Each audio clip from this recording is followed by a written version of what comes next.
রক্তস্বাক্ষরের দিন জুলাই যোদ্ধাদের উপরে যে হামলা চালানো হয়েছে, সেই হামলা চালানোর পরে আর বলার অপেক্ষা রাখে না যে এই দেশে জুলাইয়ে যারা জীবন দিয়েছে, যারা এই দেশ স্বাধীন করেছে, তাদের ভবিষ্যৎ কি।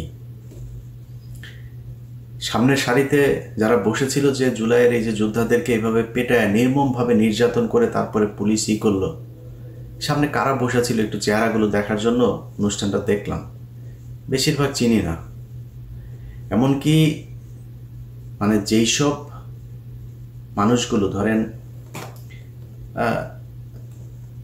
5 তারিখের পরপর আপনাদের প্রথম আমি বলেছিলাম যে এই সরকারটা আসলে ঠিক জায়গা থেকে সিলেকশন হয় নাই। এটা ওয়াকার, প্রথম আলো, ডেইলি স্টার, ভারত, তাদের সিলেকশনের মাধ্যমে এটা একটা বানানো হয়েছে এবং আসিফ নজরুল এটার মূল নিয়ন্ত্রণে। তার জন্য এই সরকার চাইলেও, ভালো যারা আছে তারা চাইলেও কিছু করতে পারবে না। ভালো তো নাই, এমনিতেই নাই। এক ডক্টর মোহাম্মদ ইউনূস, উনি তো আসলে এই